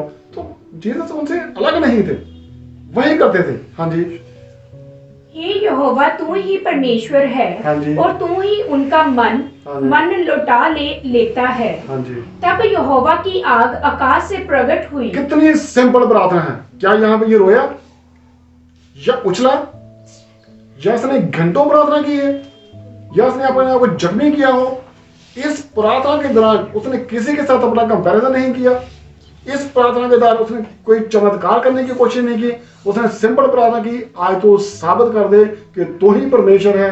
उसे पता है कि जब जब मैंने आसमान बोला है ना, अभी आसमान से आग गिरे और सब भस्म हो जाए, तो गिरती है, आज भी गिर सकती है। लेकिन मैं आज ऐसे नहीं बोलूंगा, आज मैं ये बोलूंगा, क्योंकि कंपटीशन कैसे शुरू हुआ था? अगर मेरा परमेश्वर सच्चा है तो उसमें ईमान रखना, तुम्हारा सच्चा है तो उसमें ईमान रखना, आज तू साबित कर दे। उसने ये प्रार्थना की कि तू ही यहोवा परमेश्वर है, ताकि ये सब लोग मान ले, जान ले और तेरी ओर आने की कोशिश करें, क्योंकि तू ही है जो हमारा मन बदलता है। इतनी सी बात कहने के बाद, हाँ जी, और होम बलि की लकड़ी और पत्थर और धूलि समेत भस्म कर दिया। देखो आसमान से उसी समय आग गिरी, पत्थर तक भस्म कर दिए, जो कभी भस्म नहीं होता। पत्थर तक भस्म हो गए और गड्ढे में का जल भी सूखा जो दिया। आसपास पानी पड़ा हुआ था गड्ढे के अंदर, वो भी सारा सूख गया। ये प्रार्थना करने का तरीका है। हम कैसे प्रार्थना करते हैं ये हमने देखना है। मैं नहीं कहता आप कैसे प्रार्थना करते हैं, मैं जानता हूँ कि मैं कैसे प्रार्थना करते हैं, आप जानते हैं कि आप कैसे प्रार्थना करते हैं। ना आप मुझे सिखाएंगे ना मैं आपको सिखाता हूँ, हम वचन से सीखते हैं। अगर किसी को प्रार्थना नहीं करनी आती तो भजन संहिता भरी पड़ी है, अनगिनत प्रार्थनाएं हैं उसमें से, अनगिनत तरीके लिखे हुए हैं उसमें। प्रार्थना कैसे की जाती है, दोपहर की, सुबह की, शाम की, रात की, खाना पीने के, नहाने की, हर वक्त की प्रार्थना उसमें लिखी हुई है। गुनाहों की, माफी की, सब कुछ की प्रार्थना लिखी हुई है। अगर हम सारे गीतों में से अगर 150-200 के करीब गीत है, अगर एक एक मिनट की प्रार्थना भी करें तो 150-200 मिनट बच जाते हैं। 2-2.5 घंटे तो चलो इस गीतों में से निकल जाएंगे, बाकी वक्त तो धन्यवाद का वक्त तो सेपरेट रह जाएगा। मेरे ख्याल से अगर प्रार्थना करनी है तो 4-5 घंटे कम है शायद। लेकिन धन्यवाद परमेश्वर का, आप जितनी भी प्रार्थना करते हैं अच्छा है, उसको जितना बढ़ा सकते हैं बढ़ाइए। अगर कोई नहीं करता तो प्रार्थना करने की कोशिश करो, अगर करता है तो उसको बढ़ाने की कोशिश करो। बहुत सारे जन मुझे बोलते हैं सर प्रार्थना कितनी करनी चाहिए, आप कितनी करते हैं? नहीं, आप बताओ कितनी करनी चाहिए। मैं कुछ नहीं बोलता, मैं बोल दूंगा 3 घंटे, हो सकता है आप 4 घंटे करते हो, आप 1 घंटा कम कर देंगे, ठीक है? नहीं, जितने भी आप करते हैं इसको बढ़ाओ। अगर हम बढ़ाते रहेंगे तो हम परमेश्वर में बढ़ते रहेंगे, लेकिन हम घटाते रहेंगे तो डिफिकल्टी हो सकती है। घटाने की कोशिश मत करो। हर इंसान काम करता है, हर रोज काम करता है, जॉब पे जाता है, बिजनेस करता है, वो किस लिए कोशिश करता है? वो सिर्फ रोटी के लिए कोशिश नहीं करता। अगर मेरे पास आज मेरी जमा पूंजी में 1 लाख है तो ये 1.25 लाख होना चाहिए, उसे बढ़ाने की कोशिश करता है। ये नहीं बोलता कि अगले साल उससे 10,000 कम हो जाए, ना ना ना ना, ऐसा तो चाहिए भी नहीं, ऐसा तो कोई भी नहीं चाहता। उसे बढ़ाने की कोशिश करता है। फैमिली जो हमारी बनी है उसे हम ग्रो करना चाहते हैं, ग्रोथ कराना चाहते हैं, उसे घटाना नहीं चाहते। परमेश्वर क्या कहता है? हम सब मसीह में एक परिवार है, ये झुंड है, ये बढ़ना चाहिए। तरीका क्या है? वचन पढ़िए, वचन संहिता पढ़िए, परमेश्वर के वचन पे ध्यान दीजिए। हो सके तो अगर हम सिर्फ जीसस पे कंसंट्रेट कर लेंगे तो बहुत सारा कुछ मिल जाएगा। बात फिर से खत्म होती है, कंसंट्रेट कर। फोकस करने पे आ गए। अगर हम फोकस करना शुरू कर देंगे तो जीसस ने जितनी भी आज्ञाएं दी उनमें कोई नई नहीं है। जीसस ने क्या कहा, गुरु जी हमें अनंत राज्य पाने के लिए क्या करना चाहिए? कहते कोई नई आज्ञा नहीं, आज्ञाएं पुरानी है। जीसस ने क्या बोला? सब पुरानी आज्ञाएं हैं। जीसस ने कोई नई आज्ञा नहीं दी, सब पुरानी आज्ञाएं हैं। तुम्हें क्या करना चाहिए, क्या खाना पीना चाहिए, माता पिता का आदर कर, ठीक है, वह विचार मत कर, चोरी मत कर, पड़ोसी को अपने समान प्यार कर। जीसस ने कहा कोई नई आज्ञा नहीं, सब पुरानी। हाँ ठीक है, वो तो बचपन से करता है। हाँ, तो अब ये हमने 2-3 पर्सन देखे, ये इनके प्रार्थना करने का तरीका क्या था। लेकिन क्या एक अविश्वासी की प्रार्थना सुनी जा सकती? क्या उसे रोककर प्रार्थना करनी चाहिए? मुझे याद है मरकुस 9 में लिखा हुआ है कि एक बार जीसस के पास एक पर्सन आया था, जब जीसस वहां पे नहीं थे, तो उसका बेटा बहुत बीमार था। तो उसने बोला कि मुझे इनसे प्रार्थना करानी है, ये ठीक हो जाए। तो उसने रोकर अपने बेटे के लिए प्रार्थना करने की विनती की। वो तो प्रभु का शिष्य भी नहीं था, वो तो विश्वासी भी नहीं था, और मेरे ख्याल से प्रार्थना योद्धा भी नहीं था।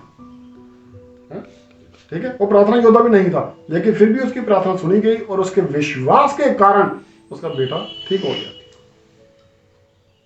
ये प्रार्थना कैसी थी? प्रार्थना वो होती है जिसमें जीसस हाजिर हो, प्रेजेंट हो। अगर हम स्टेज पे खड़े हैं, कुछ बोल रहे हैं, हम कंपैरिजन कर रहे हैं, तो मेरे ख्याल से यहाँ पे जीसस हाजिर नहीं है। जीसस तब तक वहां पे है जब तक हम जीसस की महिमा गाते हैं, जीसस के नाम को आगे प्रेजेंट करते हैं, जीसस को आगे प्रेजेंट करते हैं। लेकिन जब हम अपनी बड़ाई करनी शुरू कर देते हैं तो मेरे ख्याल से हमें कुछ नहीं मिलेगा। ठीक है, अब हमें प्रार्थना कैसे करनी चाहिए? हमने ये भी तरीका देख लिया कि शोर मचा के करनी है, एलिया ने कैसे किया, और उसके जो क्या थे बाल नबी के, उन्होंने कैसे प्रार्थना की। फिर गिड़गिड़ा के प्रार्थना करनी चाहिए। कैसे प्रार्थना करनी चाहिए? रोकर, गिड़गिड़ाकर, हंसकर, कैसे प्रार्थना करनी चाहिए? जैसे दिल करता है वैसे कीजिए, ठीक है, लेकिन कोशिश कीजिए शांति से। मुझे याद है कि जैसे दूसरे राज्यों में लिखा हुआ है कि जब हिजकिय्याह बहुत बीमार हो गया था, तो वो मरने वाला था। जरा चलेंगे, हम देखते हैं थोड़ा सा।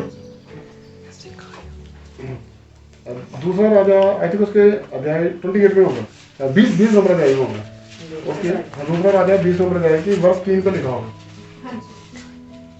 मैं विनती करता हूँ, स्मरण कर कि मैं सच्चाई और खरे मन से अपने आप को तेरे सम्मुख जानकर चलता आया हूँ। देखो गिड़गिड़ा कर प्रार्थना कैसे की जाती है। अब जीसस का वक्त था कि जब जीसस पे उनको पता था कि मेरे पे मौत आने वाली है, तो उन्होंने शांति से लेकिन व्याकुल होकर डर कर प्रार्थना की। अब इन पे भी मौत आने वाली है, लेकिन इसमें ये जीसस नहीं है, लेकिन एक आम इंसान है। इसे पता था जो यशाया नबी, जिसकी आज हम रिस्पेक्ट करते हैं, एक नबियों में से नबी, बहुत बड़ा नबी, जो इनके पास आया था, किसके पास आया था? हिजकिय्याह के पास। इसके पास आया था, तो उसने बोला था, परमेश्वर ने बोला है तू जो बंदोबस्त करना है कर ले, अब तेरा वक्त आ गया है। तो वो गिड़गिड़ाया और रोकर उसने प्रार्थना की। क्या प्रार्थना की? हाँ जी। और जो तुझे अच्छा लगता है वही मैं करता आया हूँ। हाँ जी। तब हिजकिय्याह फूट फूट कर रोया। देखो पहली बात तो यह है कि ये इंसान खरा था। उसने बोला परमेश्वर आज तक मैं वही करता आया हूँ जो तुझे अच्छा लगा। फिर भी पॉसिबिलिटी है कि मुझसे गुनाह हुआ, तूने मुझे नहीं बताया मुझे लेके जाना है, मुझे तेरे बच्चे ने बताया, एक ही बात है, मुझे बताया उसे बताया, बात एक ही है, तूने उसे भी इस्तेमाल कर लिया मुझे मैसेज देने के लिए, तो जो तेरी इच्छा है तू वो कर। हाँ जी। तब ऐसा हुआ कि यशायाह आंगन के बीच तक वो गिड़गिड़ाकर रोया, इतना गिड़गिड़ाकर रोया कि अभी यशायाह जो उसको बोलने आया था उसने प्रार्थना भी नहीं की ने उसके लिए। उसने बोला था परमेश्वर ने बोला ले जाना, तो मतलब ले जाना। अब प्रार्थना करने का कोई फायदा नहीं, कोई फायदा नहीं। परमेश्वर है, ये सब कुछ बदल सकता है, वो अपना वचन बदल सकता है, किसके लिए? हमारे प्यार की खातिर अपना अनुग्रह दे सकता है हमें। हाँ जी। भी आंगन के बीच तक जाने भी ना पाया कि यहोवा का ये वचन उसके पास पहुंचा। लौट कर मेरी प्रजा के प्रधान हिजकिय्याह से कहे। देखो प्रजा का प्रधान, अब यहाँ पर ये वर्ड बड़ा बड़ा हो गया। जब अब परमेश्वर से प्रजा का प्रधान बोल रहा है, परमेश्वर क्या का नहीं है उसे दोबारा से वो ओहदा दे दिया है, वो उसे दोबारा से रेपुटेशन पोजीशन दोबारा दे दी है परमेश्वर ने। इसका मतलब एज भी बढ़ा देगा। हाँ जी। कि तेरा मूल पुत्र दाऊद का परमेश्वर यहोवा यूं कहता है हाँ। कि मैंने तेरी प्रार्थना सुनी देखो और उसकी ये प्रार्थना कैसी थी? उसने सिर्फ गिड़गिड़ा कर रोकर सच्चाई से प्रार्थना की कि तू जानता है कि मैं सच्चा हूँ, तो जानता है कि मैं वही करता आया हूँ जो तुझे अच्छा लगता है। हाँ जी। और तेरे आंसू देखे हैं। हाँ। देख मैं तुझे चंगा करता हूँ। हाँ। परसों तू यहोवा के भवन में जा सकेगा। देखो तीसरे दिन तू यहोवा के भवन में जा सकेगा, तो बीमारियों से चंगा हो जाएगा। सिर्फ परमेश्वर ने अगर उसको चंगा किया है तो मीन उसके गुनाहों को भी बख्श दिया उसको। हाँ जी। तो तू परसों परमेश्वर के भवन में खड़ा होगा। किसने बोला? यहोवा ने। परमेश्वर ने अपना नाम खोल लिया। यहोवा के भवन में तो खड़ा होगा। हाँ जी। मैं तेरी आयु 15 वर्ष और बढ़ा दूंगा। 15 मिनट बहुत होते हैं। आज की डेट में कोई वेंटिलेटर में पड़ा होता है, उन्हें उम्मीद होती है कि मशीन चल रही है, वो देखते हैं नहीं यार पल्स रेट नहीं है, नहीं लगता है थोड़ी इम्प्रूवमेंट तो हो रही है। वो बातें एक उम्मीद होती है कि शायद आज नहीं तो कल इसमें सांसें दोबारा आ सकती हैं, तो उन्हें भी एक उम्मीद होती है। तो अगर उन्हें पता चल जाए कि पर्सन ठीक हो गया है, सांस लेनी शुरू कर दी है, तो एक हफ्ते के बाद चला जाए, वो इंसान की डेथ हो जाए, वो कहते हैं नहीं ये नहीं कि वो ठीक नहीं हुआ, लेकिन जितना था परमेश्वर ने दिया वो चलो उतना भुगत के वो चला गया, वो बात करते हैं। लेकिन यहाँ परमेश्वर क्लियर बोला है 15 साल। 15 साल बहुत होते हैं। हाँ जी। मैं अशूर के राजा के हाथ से तुझे और इस नगर को बचाऊंगा। हाँ जी। और मैं अपने निर्मित और अपने दास दाऊद के निर्मित इन नगर की रक्षा करूंगा। देखो उसने एक बीड़ा उठाया था, तो जो परमेश्वर ने बोला मैं तुझे भी बचाऊंगा, मैं नगरों को भी बचाऊंगा और मैं सब कुछ करूंगा। और ये प्रार्थना कैसी थी? मैं ये नहीं बोलता रोकर प्रार्थना मत करो, गिड़गिड़ा कर प्रार्थना मत करो, लेकिन इसकी प्रार्थना ऐसी गिड़गिड़ाने वाली थी कि बाहर यशायाह को भी पता नहीं चला कि हिजकिय्याह अंदर जोर जोर से रो रहा है। परमेश्वर के सामने रोना है, दुनिया के सामने नहीं। किसी के घर में अगर कोई बीमार हो जाता है इतना जोर से रोते हैं कि मोहल्ला वैसे ही इकट्ठा हो जाता है। तो जीसस को ऐसे लोग पसंद नहीं है जो आगे शोर में जाते हैं। ठीक है, गिड़गिड़ा के प्रार्थना कीजिए, हंस के प्रार्थना कीजिए, जैसे मर्जी प्रार्थना कीजिए, शांत रह के प्रार्थना कीजिए, लेकिन परमेश्वर अच्छी तरह से जानता है प्रार्थना कैसे करनी चाहिए। ठीक है, अब जीसस देखो 30 साल का 30+ एज थी उसकी, एक मैच्योर इंसान था, वो क्यों रोया? उसे पता है कि मेरा वक्त आ चुका है, उसे पता है कि अब मैं जाना है। उसने प्रार्थना परमेश्वर से आगे कैसे प्रार्थना की और उसे उत्तर कैसे मिला। तो हमें क्या करना होगा? अब हमें प्रार्थना कैसे करनी चाहिए? कैसे प्रार्थना करेंगे आज हम? शांत रहकर समस्याएं परमेश्वर के आगे रखनी है। रोने से हम सच्चे नहीं हो जाएंगे और ना रोने से हम झूठे नहीं हो जाएंगे। परमेश्वर ने हमारे आंसू भी देखने हैं और हमारा दिल भी देखना है। अगर हम सच्चाई से किसी भाई या बहन के लिए भी रोते हुए प्रार्थना कर देते हैं तो परमेश्वर उस पर भी अनुग्रह करेगा, बशर्ते कि वो आगे आशीष लेने वाला या लेने वाली ठहरे। गुनाह होने हैं, होते रहने हैं, होते जाएंगे, देखते रहना है। हमारे देखते देखते गुनाह हो जाएंगे, देखने से, सुनने से, बोलने से, हाथों पैरों से करने से गुनाह होते रहेंगे। परमेश्वर का धन्यवाद कि वो बार बार हमारे गुनाहों को बख्शता रहता है, क्योंकि उसका वचन कहता है कि बचपन से ही इंसान के मन में जो भी आता है बुराई आता है। ये अपना फायदा ज्यादा सोचता है, दूसरे का फायदा कम सोचता है और ज्यादा नुकसान ही सोचता है। फायदा तो सोचना दूर की बात, कम सोचता है, नुकसान ज्यादा सोचता है। तो अब से हमें क्या करना चाहिए? हमें फिर क्या करना होगा? अब से प्रार्थना कैसे करनी है?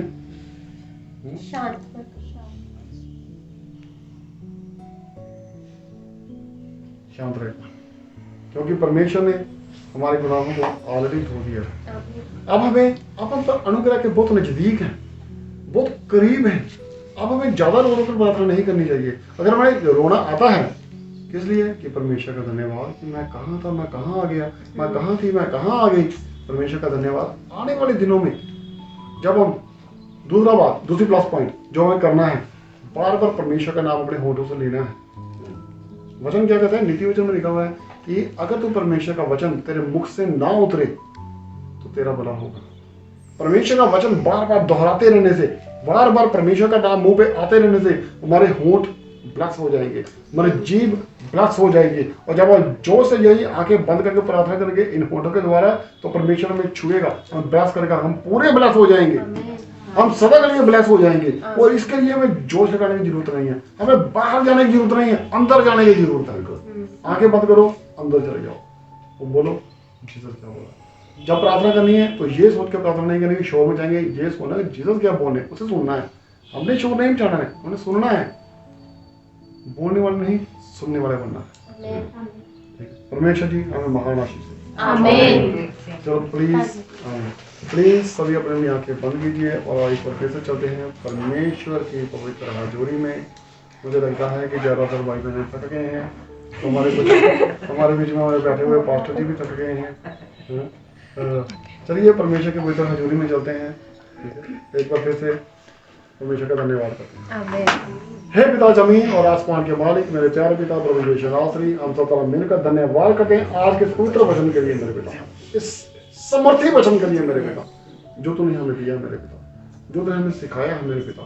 खुदा बाप प्रभु यीशु मसीह, आज का जो वचन है जो तूने स्वर्ग से हमें दिया है मेरे पिता, ये जीवन की रोटी और ये आत्मिक खुराक जो सीधा हमें जोड़ती है तुझसे मेरे पिता। खुदा बाप सीधा तुमसे जोड़ती है प्रभु यीशु मसीह मेरे पिता। यहोवा पिता सीधा हमें तुमसे जोड़ता है मेरे पिता आज का ये वचन। और तुमसे जुड़े रहने के बाद हम सूखी हुई डाली नहीं रहेंगे, हम फलवंत बन जाएंगे। खुदा बाप प्रभु जी, मैं तेरा धन्यवाद करता हूँ इस खुराक के लिए जो आपने हमें दी है। आज की ये जीवन की रोटी हमारे अंदर पूरी तरह से जड़ पकड़े, जो जीवन का बीज पूरी तरह से जड़ पकड़े और 30 गुना 60 गुना नहीं 100 गुना फल देकर। खुदा बाप प्रभु जी, जितने तेरे बेटे बेटियों ने आज इस प्रार्थना को सुना है, जो आगे सुन रहे हैं, जो बाद में भी इसे सुनेंगे मेरे पिता, उन सबको भी तू टच करना मेरे पिता, छूना। और आज से मेरे पिता मैं तेरा बेटा भी अपनी सारी कमियां घटियां जरूरतें, फाइनेंस की कमी, हर तरह की कमी को तेरे आगे रहता हूँ। और मेरे सारे भाई बहनों को जो समय इस प्रार्थना को देख और सुन रहे हैं, छोटे बड़े सबको, इनकी हर कमी घटी जरूरत को और फ्यूचर की हर एक समस्या को प्रभु यीशु मसीह के जिंदा पाकर नाम से आज इसे बांध कर तुम्हारे भाईचारी हाथों में सौंप देता हूं मेरे पिता। आज के दिन से तुम ये सारी समस्याओं को उठा ले प्रभु यीशु मसीह जी। और कल का दिन, आज के दिन से जैसे ही मुझे प्रार्थना करके आंखें खोले, हमारे हालात बदल जाए। सारी मुर्दा आत्माएं आते ही यहाँ से निकल कर प्रभु यीशु मसीह के जिंदा पाकर की तरह से नाश हो जाए। सारी कमजोरियां और बीमारियां आज से प्रभु यीशु मसीह के जिंदा पाकर की तरह से खत्म हो जाए। अब से कोई तेरा बेटा, कोई तेरी बेटी अभागी में रहे, ना अभागा रहे मेरे पिता, बल्कि हम तेरी संतान बने और राजकुमार राजकुमारियां बन जाए प्रभु यीशु मसीह जी। तेरी समझ बुद्धि ज्ञान हमारे अंदर काम करे, तेरा प्रकाश हम पर चमके प्रभु यीशु मसीह, तेरा जलाल हम पर चमके प्रभु यीशु मसीह जी। और हमारी जिंदगी के अंदर और बाहर उजाला कर दे मेरे पिता, खत्म कर दे प्रभु जी। और तेरी सामर्थ हमारी जिंदगी में काम करे। तो हमारा पिता है, हम तेरे बच्चे, हम सब मिलकर तेरा दिल से धन्यवाद करते हैं आज के इस महान खुराक के लिए। प्यारे पिता प्रभु यीशु मसीह जी का जिंदा पाकर पिता नाम सुना सबको जान परमेश्वर जी सबको महान और परमानेंट आशीष। आमीन।